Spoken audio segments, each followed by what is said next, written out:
जी नाजरीन, आज हम हैं दी राइज हॉस्पिटल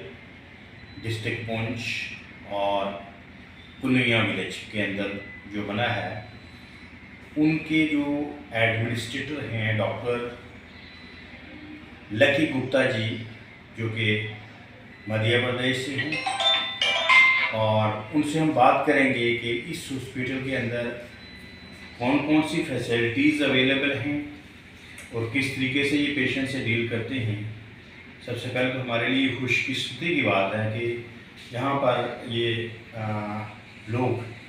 आए यहाँ पे पब्लिक सेवा के लिए, और लोगों को सहूलियात जो है वो सेहत के हवाले से मैसर होंगी, और इनके हम शुक्रगुजार भी हैं। तो डॉक्टर लकी गुप्ता जी, सबसे पहले मैं आपको आज के इस प्रोग्राम में वेलकम करता हूँ। और आपको भी सर बहुत बहुत धन्यवाद। ये मुझे बताइएगा कि जो आपका ये दी राइज हॉस्पिटल है बहन पुनिया में, जी जी।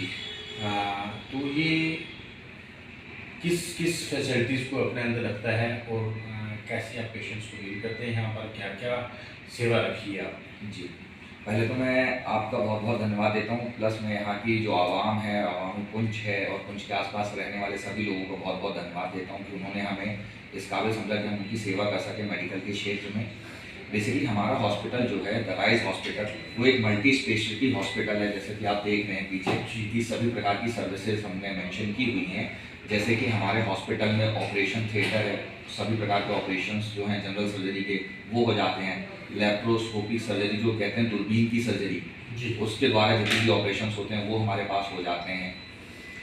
उसके साथ साथ हमारे पास में एक हाईली इक्विप्ड 7 बेडेड आईसीयू है, जिसमें सारी medical equipments world class medical equipments की फैसिलिटी अवेलेबल है। हमारे पास में पैथोलॉजी लैब है, ताकि खून पेशाब की जांच हमारे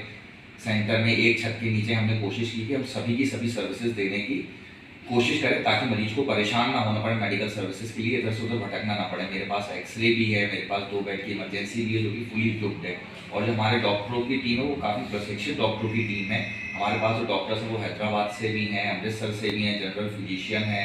प्लस क्रिटिकल केयर एक्सपर्ट है, प्लस कार्डियो को भी देखते हैं जो डॉक्टर साहब हैं। तो एक बेसिक लेवल पे जो भूतपूर्व सुविधाएं होनी चाहिए एक हॉस्पिटल में, वो सभी प्रकार की सुविधाएं हमारे हॉस्पिटल में अभी अवेलेबल हैं। और ओपीडी की मैं बात करूं तो अभी धीरे धीरे पेशेंट्स आ रहे हैं। फिलहाल ओपीडी फीस हमने नॉमिनल ही रखी है, जो यहाँ के लोगों के पॉकेट पे वजन भी ना पड़े जी, और कम पैसों में उनका इलाज हो सके। तो ओपीडी फीस मात्र 200 रुपये है। जो भी पुंछ में जो अदर डॉक्टर्स या अदर मेडिकल सेटअप जो देख रहे हैं, सेम हमने वही फीस रखी है, ताकि आम इंसान की पॉकेट पे कोई ज़्यादा वजन ना पड़े। बिल्कुल अच्छी बात है।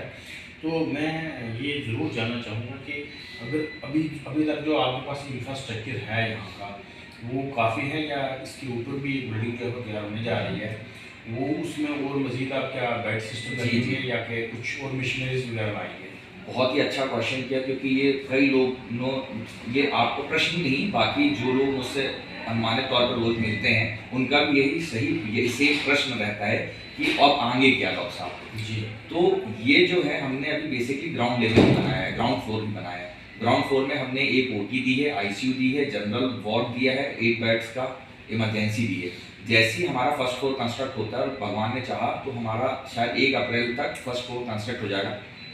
जिसमें हमारे पास डायलिसिस के हम 6 यूनिट्स लेके आएंगे। 6 डायलिसिस बेड रहेंगे, जिसमें 4 हमारा नेगेटिव पेशेंट्स के लिए, 2 मशीन पॉजिटिव पेशेंट्स के लिए रहेगी। तो डायलिसिस भी आना है, प्लस फर्स्ट फ्लोर पे हमारा एक ओटी और बनेगा। जी, अभी हमारे पास में सिर्फ एक ओटी है, एक ओटी और बनेगा, प्लस ऊपर भी एक आईसीयू बनेगा, प्लस नीकू और पीकू। नीकू यानी कि बच्चों, नवजात जो बच्चे होते हैं, शिशु,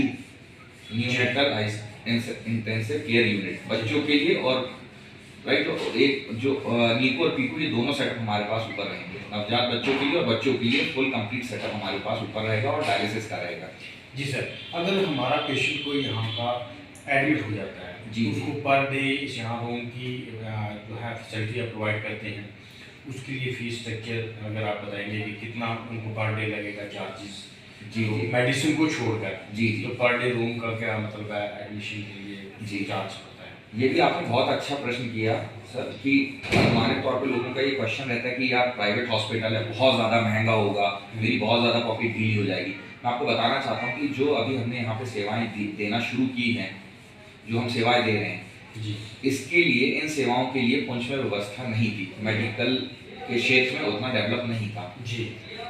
तो मैंने ये जब हमने यहाँ पे एसेस किया यहाँ सेंटर खोलने से पहले हमने ये देखा कि यहाँ लोग छोटी छोटी चीज़ों के लिए जम्मू जाते हैं या तो कश्मीर जाते हैं जी। तो जिनमें एम्बुलेंस से जाते हैं या अनुमानित गाड़ी करके भी जाते हैं तो सिर्फ आने जाने का खर्च ही कम से कम 4-5 हज़ार रुपये उनका खर्च हो जाता है प्लस वहाँ रहना खाना तो 8-10 हज़ार रुपये बिना किसी दवाई का मतलब आपको डॉक्टर ने अभी देखा नहीं है तो आपके जेब से इतना पैसा कम से कम 5 से 10 हज़ार रुपये खर्च हो जाता है जी। हमने सोचा कि वही पैसा मरीज का क्यों लगे वहाँ पे हम यहीं पे उनको फैसिलिटी देते हैं और काफ़ी कम दरों पे जैसे अगर आपका डे केयर में इलाज हो रहा है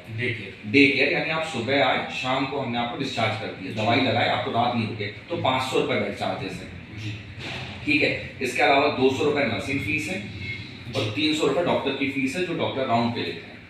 अगर आप फुल डे रुक रहे हैं मान लिया आपको डे केयर हम छुट्टी नहीं कर रहे हैं आपको हम दिन भर रोक रहे हैं तो हमारा जो बेड चार्जेस है 1000 रुपीज जनरल वार्ड के लिए बेड चार्जेस है एक दिन का बेड चार्जेस है जिसमें मेडिसिन इंक्लूड्स नहीं है लैब के टेस्ट इंक्लूड नहीं है ये अलग सर्विसेज हैं उनका आपको अलग से देना पड़ेगा अगर आप आईसीयू में एडमिट होते हैं भगवान ना करे कि कभी ऐसी नौबत आए किसी को लेकिन फिर भी अगर कोई पेशेंट गंभीर हो जाता है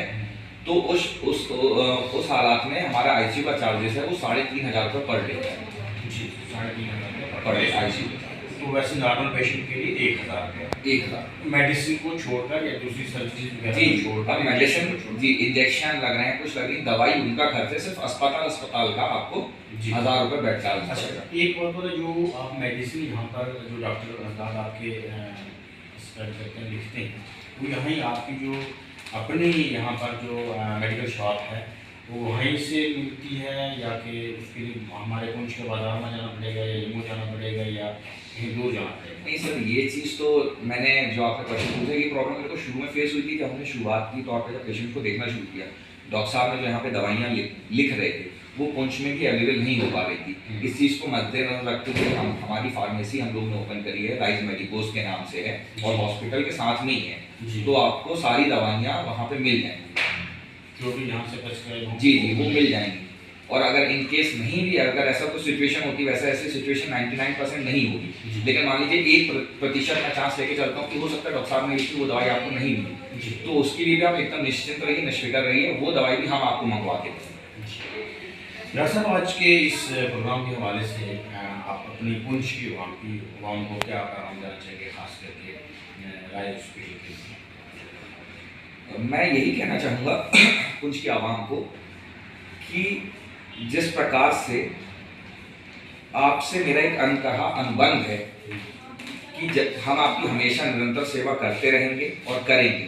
हर कठिन परिस्थितियों में जहाँ पे आपको स्वास्थ्य संबंधी बीमारी या कुछ भी समस्याएं परेशानी जा रही हैं उसके लिए हम आपसे कदम मिला के खड़े हैं आपकी सेवा के लिए 24 घंटे तैयार हैं हमारी पूरी की प्रतीक्षित डॉक्टर की टीम है स्पेशलिस्ट डॉक्टर्स हैं हमारी नर्सिंग की टीम है हमारा समस्त परिवार राइज हॉस्पिटल का आपकी सेवा में तत्पर है और हम ये भी कोशिश कर रहे हैं कि आपको कम से कम पैसों में आपका बेहतर से बेहतर इलाज कर सकें उस मुहिम में हम आपके साथ में हैं और आपका साथ चाहते हैं सहयोग चाहते हैं ताकि हम आपकी सेवा कर सकें जी शुक्रिया